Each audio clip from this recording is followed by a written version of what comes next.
Permasalahan sampah telah menjadi isu penting sekaligus tantangan bagi Indonesia karena dampak buruknya terhadap lingkungan dan kesehatan. Dengan kondisi yang kian mengkhawatirkan, Indonesia menetapkan target untuk mengurangi timbunan sampah plastik sebanyak 30% pada tahun 2025. Beragam kebijakan juga telah diterapkan untuk merealisasikan target ini, di antaranya pelarangan kantong plastik serta pemakaian kantong belanja bukan plastik yang dapat digunakan berulang kali di beberapa provinsi di Indonesia. Saat ini banyak juga komunitas yang peduli dengan lingkungan dan mendukung kebijakan tersebut, salah satunya Gerakan Anti Sampah Cilacap. Komunitas Gerakan Anti Sampah itu ke rekan-rekan kita punya konsep yang namanya cegah, pilah, olah gitu.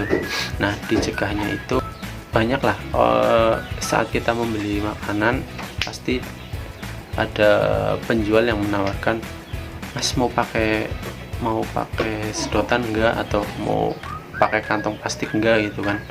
Nah, di situ kita bisa menekankan, kita mencegah di situ, kita nggak usah pakai sedotan atau nggak usah kita kantong plastik, kita udah bawa kantong sendiri, atau botol minum, kita beli minuman ini ada botol, kita bawa botol sendiri gitu. Nah, yang di situ pun kita sudah menstop atau mengurangi sampah-sampah dari alam gitu loh. Ngapain kita harus menambah kalau kita memang itu deh. Dan ada lagi, kalau memang kita bisa menggunakan barang ulang atau yang kita bisa perbaiki lagi, ngapain harus beli baru. Terus untuk yang kedua kita ada yang namanya pilah. Nah, sebelum barang-barang itu kita cegah tapi masih tetap aja yang harus kita memang benar-benar butuhkan, nah di situ baru kita pikirkan di dalam rumah lagi. Memilah itu kan nggak gampang juga sih ya. Dan saat memilah itu kita juga ada pilihannya ya, kayak yang bisa didaur ulang mana, atau yang masih kita bisa uangkan mana, dan masih bisa diolah sebagai pupuk organik kan ada juga ya, sampah-sampah sayuran itu.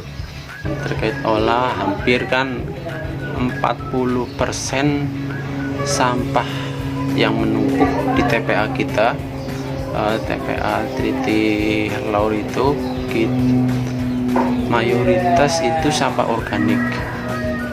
40% itu sampah organik, sisanya campuran baik B3, organik itu. Gimana sih kalau sampah organik untuk mengolahnya itu? Kalau di sampah organik kan itu lebih cenderung sampah makanan, terus sampah makanan, potongan-potongan sayuran, sisa buah itu. Kalau yang memang masih kita bisa kasihkan ke hewan ternak, kasihkanlah gitu. Kalau memang kita sudah jajan nih habis makanan, yang sisa-sisa makanan bisa kita jadikan komposer. Banyaklah komunitas-komunitas yang sudah peduli dengan lingkungan, yang alhamdulillah kita hanya bisa support, semuanya butuh bantuan. Kalau di gas itu kan bukan spesialisnya di situ gitu. Kita lebih ke arah mengedukasi, menggerakkan masyarakat, insya Allah ya jalan itu kita sama-sama untuk kelestarian alam ini. Yang penting temukan alasan yang kuat untuk berubah dulu, agar kita ada kemauan yang kuat. Semuanya itu untuk go green dan lain sebagainya itu terkait lingkungan. Yang penting kita udah kuat dulu, mau untuk melakukan perubahan itu ya, sekecil apapun ya. Kayak contoh itu tadi yang awal, untuk membawa tumbler itu sebetulnya hal sederhana tapi mengena itu.